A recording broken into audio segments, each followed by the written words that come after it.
Day, Donald Trump is shifting his proposed temporary ban on non-U.S. Muslims' entry rights to, quote, extreme vetting. So the idea is to screen people more thoroughly when they come from countries where there's the high percentage of hostile actors. Trump campaign national co-chair Sam Clovis with me now from Cleveland. So, Dr. Clovis, always glad to chat with you. First and foremost, I just want to ask about tone. What is it like there? Well, it's really been interesting. I think we have the first day jitters. I think we're still trying to figure out some of the logistics. It's always amazing. I was in Orlando at the last cycle. This is actually 100% better than what we had there, and it's still just borderline chaos. I love it. All right, you're welcoming the chaos. That is a very brave man indeed.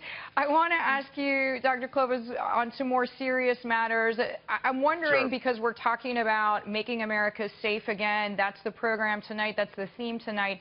Has Donald Trump changed his stance, his opinions, his potential policies after Nice, France? And of course, that is the 10th, I can remind our viewers, attack on French soil anyway in 2 years' time. Just an example of what terrorists are capable of. And of course, we have Orlando and San Bernardino here, unfortunately, as examples as well. I think it's a great question, Deirdre. I think one of the big things is we're seeing an expansion of our thought on this whole issue. We're going to have to get more than the United States involved. We're going to have to get a lot of other countries involved to help us with this vetting, the creation of common biometrics, ways for us to track and trace people that come here on visas. As you know, there are 38 countries we grant visa waiver to, that they can go to the airport, get on an airplane and land here with a passport. And we really need help in being able to figure out who's coming and why they're coming. Those are the kinds of things that I think we're going to be looking at. And this is in the interest of everyone. So, Dr. Clovis, it's not I'm not just trying the to cut United you States. off, but your tone is so ahead. much more inclusive and connected than what many people think of when they think of Donald Trump's policies, for better or for worse. So do you think the population just doesn't understand, that voters just don't understand how he sees this issue? Well, I think what happens a lot of times is it gets reported in 15-second clips, and you don't get the full extent of some of that. You also don't get all of the thinking that's behind that. I think he's well trained in those areas, and he does try to be concise and put those into those short messages. And a lot of times that doesn't come across to the people, because sometimes people take them quite literally.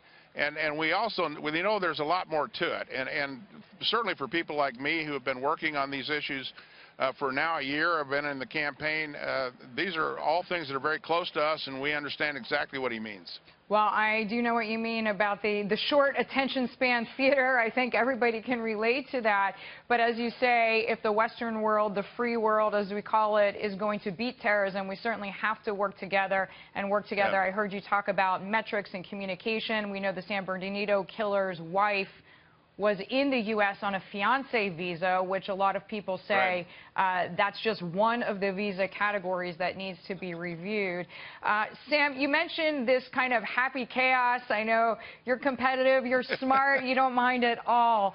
But this major win, at least on a PR level, for this Never Trump movement earlier, that doesn't get under your skin or his?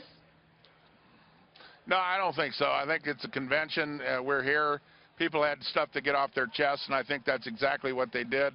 They got a lot off their chests, and I think that as the convention goes on, people will settle in. And I think as the speeches come on tonight, and we'll start to see the main events each evening going forward until Mr. Trump speaks on Thursday night, I think you're going to see more and more unity here on the floor and in the stadium and elsewhere in the country. This is very important. And I think it's a great thing that's happening here. And conventions, that's what this is about, is to get people out here, get them a chance to have their say, and then we get on with the business of winning the election. Dr. Sam Clovis, well said. Thank you very much. Enjoy the evening. I know you're working, but soak up the atmosphere. Well, thanks, Deirdre. It's always great to be on with you, and thanks so much. Thank you, sir.